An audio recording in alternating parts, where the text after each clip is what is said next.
சிது ஐயரை வணங்குகிறேன். குருநாதர் ஆதித்ய குருஜி அவர்களை வணங்குகிறேன். ஆன்மீக அன்பர்கள் அனைவருக்கும் ஜோதிட ரத்னா செல்வம். இப்பொழுது பங்குனி மாத ராசி பலன்களை பற்றி பார்க்க போகிறோம். இப்பொழுது மிதுன ராசிக்கான பங்குனி மாத ராசி பலன்களை பற்றி பார்க்கலாம். மிதுன ராசிக்கு இந்த பங்குனி மாதம் ஒரு சிறப்பான மாதமாகவே இருக்கும். ராசிநாதன் 11 உச்ச சுக்கிரனோடு பெரும்பாலான நாட்கள் இருப்பதால் வங்கி கணக்கு, எழுத்து சம்பந்தப்பட்ட துறைகளில் இருப்பவர்களுக்கு இது ஒரு ஏற்றமான மாதமாகவே இருக்கும். ராசிநாதன் புதன் சூரியனோடு இணைந்திருப்பதால் புதாதித்ய யோகம் ஏற்பட்டு கல்வியில் இருக்கக்கூடிய சொல்லிக் கொடுக்கும் பணியில் இருக்கக்கூடிய ஆசிரியர்கள் மற்றும் மாணவர்களுக்கு இது ஒரு சிறப்பான மாதமாகவே இருக்கும்.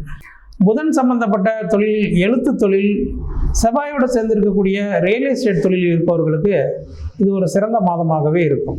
இளைய பருவத்தினர் மிதுன ராசிக்காரர்கள் கடந்த 2.5 ஆண்டுகளில் அஷ்டம சனியில் திருமணத்தில் பிரிவு ஏற்பட்ட மிதுன ராசிக்காரர்களுக்கு 2வது திருமணத்தை எதிர்பார்த்து காத்து கொண்டிருப்பவர்களுக்கு உங்களின் 2வது வாழ்க்கை துணை இந்த மாதத்தில் அடையாளம் காட்டப்படுவார். இந்த மாதம் மிதுன ராசிக்காரர்களுக்கு மிக சிறப்பான மாதமாகவே இருக்கும். வாழ்த்துக்கள்.